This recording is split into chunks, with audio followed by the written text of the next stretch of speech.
Terima kasih Tuhan, kami bersyukur kepadamu, Engkau memelihara kehidupan kami. Dan pagi hari ini kami mau meninggikan namamu, masuk dalam hadirat-Mu. Terima kasih Bapa yang baik, terima kasih Tuhan. Engkaulah perisaiku saat badai hidup menerpaku. Firman-Mu di dalamku, tenangkan jiwaku. Ku kan berdiri di tengah badai dengan kekuatan yang Kau berikan. Sampai kapanpun ku kan bertahan, karena Yesus selalu menopang hidupku.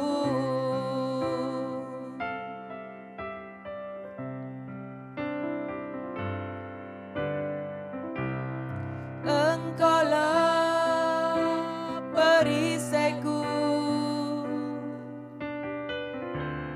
saat badai hidup menerpaku.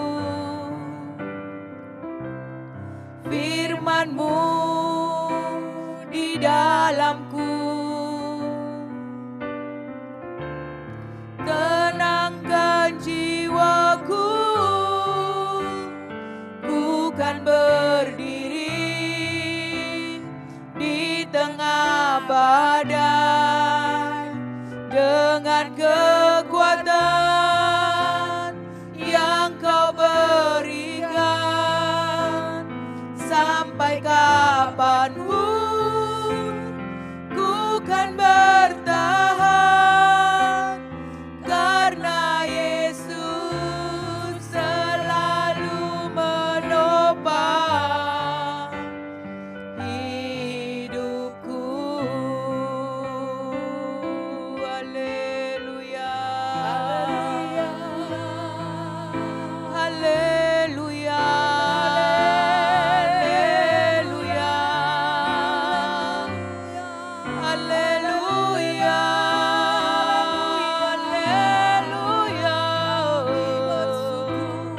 haleluya,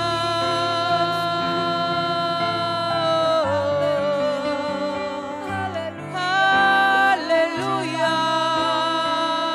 Engkau baik, Engkau baik bagi kami Tuhan. Haleluya, haleluya. Engkau kekuatan kami Tuhan, Engkaulah perisai hidup kami. Haleluya, haleluya. Kirabarararabo, kirarararabo, kirabararabo, kirararararabo, kirararararabo. Haleluya, haleluya. Kirabarararabo. Terima kasih Tuhan, terima kasih Yesus, terima kasih, terima kasih, terima kasih. Haleluya, haleluya. Terima kasih Tuhan, terima kasih. haleluya.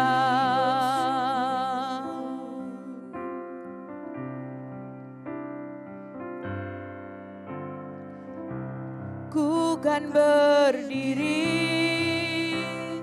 di tengah badai dengan kekuatan yang kau berikan. Sampai kapanpun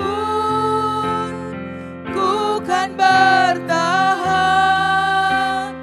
karena Yesus selalu menopang. Karena Yesus selalu menopang. Karena Yesus selalu menopang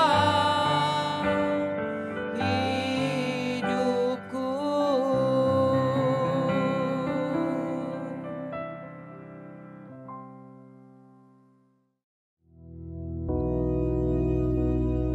Bapa kami yang di surga, dikuduskanlah namamu, datanglah kerajaanmu, jadilah kehendak-Mu di bumi seperti di surga. Berikanlah kami pada hari ini makanan kami yang secukupnya, dan ampunilah kami akan kesalahan kami, seperti kami juga mengampuni orang yang bersalah kepada kami. Dan janganlah membawa kami ke dalam pencobaan, tetapi lepaskanlah kami daripada yang jahat. Karena Engkaulah yang empunya kerajaan dan kuasa dan kemuliaan sampai selama-lamanya. Amin.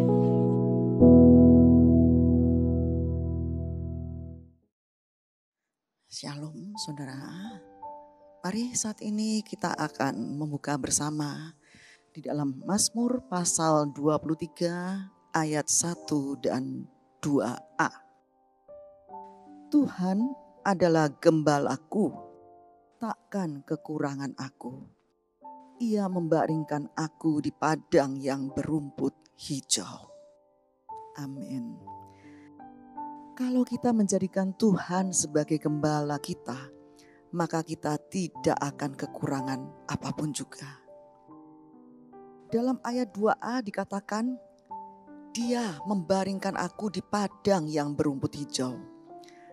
Dalam hal ini, kita tidak akan kekurangan ketenangan atau istirahat. Tuhan adalah gembala kita. Kita adalah domba peliharaannya. Dan kita harus tahu bahwa Dia itu bertanggung jawab atas semua domba peliharaannya. Saudara, setiap manusia pasti membutuhkan ketenangan. Namun banyak di antaranya termasuk orang percaya yang tidak tenang hidupnya.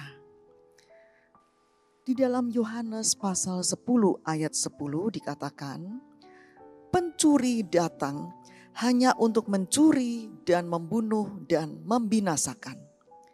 Aku datang supaya mereka mempunyai hidup dan mempunyainya dalam segala kelimpahan. Kita tidak dapat menikmati istirahat tanpa adanya damai sejahtera. Dan iblis menyerang ketenangan kita dengan mengganggu pikiran kita. Dan kalau hati dan pikiran kita terganggu, maka kita tidak menjadi tenang. Padahal janji Tuhan, kalau kita menjadikan Dia sebagai gembala agung kita, maka kita tidak akan kekurangan ketenangan atau istirahat. Nah, bagaimana untuk mengatasi ini? Kita harus bersikap tegas terhadap iblis. Kalau dia datang untuk mencuri ketenangan pikiran kita, sehingga kita menjadi cemas, takut, khawatir, panik, dan sebagainya, maka kita harus berani menolak semuanya itu, karena Tuhanlah sumber ketenangan kita. Saudara, pada zaman saat ini, kalau orang tidak bisa tidur, mereka akan mengkonsumsi pil penenang. Buku tentang ketenangan pikiran ini sampai menjadi bestseller karena semua orang pada pingin tahu bagaimana cara mengatasi kepanikan, kecemasan, kekhawatiran sehingga mereka bisa menjadi tenang. Ternyata ada begitu banyak manusia yang sulit mendapatkan ketenangan hati dan pikiran. Memang tidak bisa dipungkiri, banyak hal yang bisa mencuri ketenangan hati kita. Antara lain, masalah dalam keluarga yang tidak terselesaikan, masalah antara suami istri, masalah dalam pernikahan, masalah dalam usaha atau pekerjaan, mungkin juga mengalami pergumulan dalam keuangan, kekhawatiran akan masa depannya maupun masa depan anak-anaknya, dan masih banyak hal lainnya yang dapat sewaktu-waktu mencuri ketenangan hati dan pikiran kita. Namun saudara, sebagai anak Tuhan, seharusnya kita tidak kekurangan ketenangan. Mengapa? Karena Tuhan adalah gembala kita dan Dia adalah sumber ketenangan kita. Rasa takut harus dilenyapkan dari hati umat Allah. Mengapa kita harus takut? Siapakah yang harus kita takuti? Baiklah kita menyadari bahwa kita ini tidak seorang diri. Ada seorang gembala yang baik yang selalu menyertai kita dan Dia tidak pernah meninggalkan kita. Kita adalah domba gembalaannya dan Dia selalu ada bersama dengan kita. Sebelum musuh dapat menyentuh domba, mereka harus melewati gembala itu dahulu. Kita memiliki gembala agung yang berdiri dengan siaga, mengawal jiwa domba-dombanya. Saudara, Allah berjanji bahwa orang yang percaya kepadanya tidak akan kekurangan ketenangan. Namun kita secara sadar atau tidak sadar masih sering membuka celah untuk rasa takut itu masuk ke dalam pikiran kita. Seperti yang dialami oleh murid-murid Yesus. Suatu petang, Yesus mengajak murid-muridnya bertolak ke seberang. Mereka meninggalkan orang banyak itu lalu bertolak dan membawa Yesus beserta mereka dalam perahu mereka. Lalu di tengah-tengah danau itu mengamuklah taufan yang sangat dahsyat. Dan ombak menyembur masuk ke dalam perahu sehingga perahu itu mulai penuh dengan air. Rasa takut mulai mencekam para murid-muridnya. Padahal mereka sebenarnya tahu bahwa Yesus ada bersama dengan mereka. Tetapi mereka membuka pintu, membuka celah untuk rasa takut itu menguasai hati mereka. Pada waktu itu Yesus sedang tertidur di buritan di sebuah tilam. Maka dengan segera murid-muridnya itu membangunkan Yesus dan berkata kepadanya, "Guru, engkau tidak peduli kalau kita binasa?"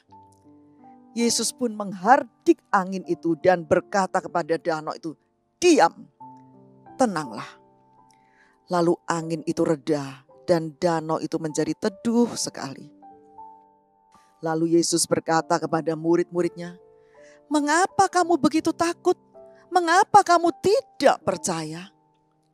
Padahal kamu tidak sendiri, ada Aku yang bersama dengan kau. Tetapi mengapa kamu masih takut? Mengapa kamu tidak percaya kepadaku?" Saudara, ketakutan, kekhawatiran, kecemasan seringkali mengganggu kita ketika kita membuka celah sedikit saja kepadanya. Dan ketahuilah, iman tidak dapat bekerja sama dengan ketakutan. Iman bertolak belakang dengan ketakutan. Dan medan pertempurannya adalah dalam pikiran kita. Iblis mempunyai cara untuk mencuri ketenangan kita dan menaburkan kecemasan, kekhawatiran, kepanikan, ketakutan dalam pikiran kita. Gembala itu tidak pernah meninggalkan kita. Yesus tidak pernah meninggalkan kita. Dia selalu menyertai kita. Immanuel, Allah beserta kita. Saudara, Daud dalam perjalanan hidupnya, mulai dari saat dia masih menjadi penggembala dari beberapa ekor kambing domba, hingga dia menjadi raja atas Israel, kehidupannya diwarnai dengan hal-hal yang menakutkan. Saat dia masih mengembalakan kawanan domba ayahnya, ia harus berhadapan dan bergumul dengan binatang buas, yaitu singa dan beruang yang hendak menerkam domba-dombanya. Kemudian dia juga harus berhadapan 1 lawan 1 dengan Goliat, si raksasa itu. Saudara, siapa yang tidak gentar menghadapi Goliat? Semua tentara Israel, bahkan pahlawan-pahlawannya sekalipun, mereka tidak ada yang berani menghadapi Goliat 1 lawan 1. Apalagi Daud yang tingginya hampir separuhnya dari Goliat. Tetapi Daud, dia percaya bahwa Allah menyertainya. Sehingga ketika dia menghadapi Goliat, mungkin ada sedikit rasa was-was, tapi dia lebih percaya kepada Tuhan. Dia tidak membiarkan ketakutan itu menguasai hati dan pikirannya. Dia berserah kepada Tuhan dan dia menghadapi Goliat itu bersama dengan Tuhan. Dan dia mengalami kemenangan yang luar biasa. Belum juga Daud harus mengalami ujian, yaitu dengan dikejar-kejar oleh Raja Saul yang ingin membunuhnya. Hidup Daud seperti berada di ujung tanduk. Secara manusia ia kerap kali merasa takut dan khawatir. Namun ketika dia ingat kepada Gembala Agung itu, dia bisa merasa tenang. Dia menolak semua rasa takut dan khawatir. Karena dia percaya bahwa Tuhan tidak pernah meninggalkannya. Dan inilah pernyataan yang diungkapkan oleh Daud di dalam Mazmur 23 ayat 4. Sekalipun aku berjalan dalam lembah kekelaman, aku tidak takut bahaya, sebab Engkau besertaku. Gadamu dan tongkatmu itulah yang menghibur aku. Daud berkata, aku tidak takut sebab Engkau besertaku. Daud sadar bahwa rasa tenang dan aman itu tidak ditentukan atau dipengaruhi oleh keadaan dan suasana di sekitar kita. Atau tidak dipengaruhi juga oleh orang lain.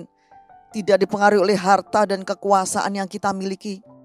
Tetapi rasa tenang dan aman hanya akan kita rasakan ketika kita dekat dengan Tuhan. Karena Dia adalah tempat perlindungan kita.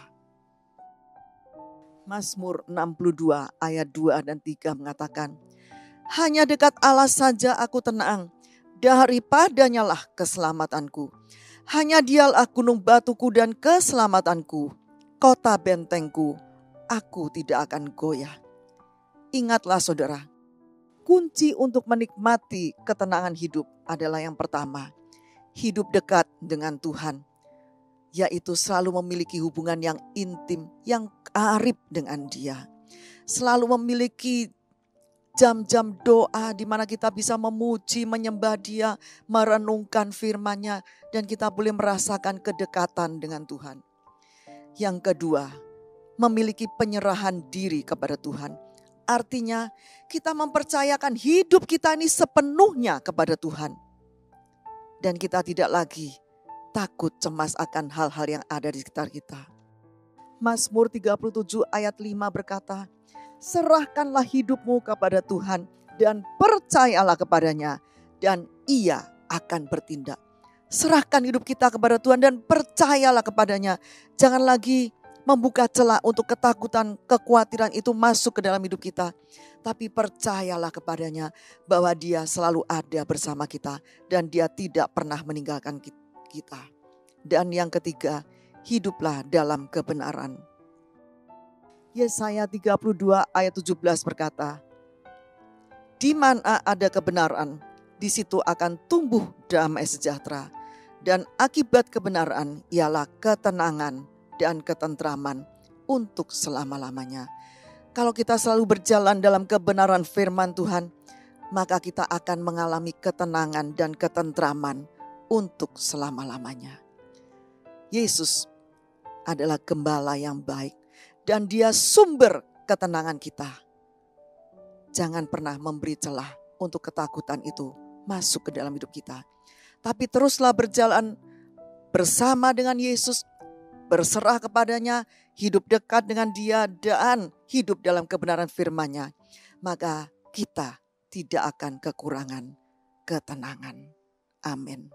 Mari kita berdoa. Terima kasih Tuhan untuk firman yang telah disampaikan pada saat ini. Banyak orang mencari ketenangan hidup. Banyak orang hidup dalam kekhawatiran, ketakutan, kecemasan, kepanikan. Dan mereka tidak sadar kalau ketenangan itu hanya ada padamu. Karena Engkaulah sumber ketenangan itu Tuhan. Hanya dengan hidup dekat dengan Engkau, berserah penuh kepadamu dan berjalan dalam kebenaran firman-Mu, kami akan hidup dalam ketenangan. Biarlah ini boleh kami sadari dan kami akan lakukan dalam hidup kami Tuhan. Dan kami percaya sepanjang hari ini kami tidak akan pernah kekurangan apapun juga. Karena Engkau gembala kami yang baik selalu bersama dengan kami. Dan Engkau membuat berhasil apapun yang kami lakukan. Engkau selalu melindungi kami Tuhan. Dan biarlah berkat dari Bapa, kasih Yesus Kristus dan persekutuan Roh Kudus menyertai saudara semua sampai Maranatha Yesus datang kembali. Dalam nama Yesus Kristus. Haleluya. Amin.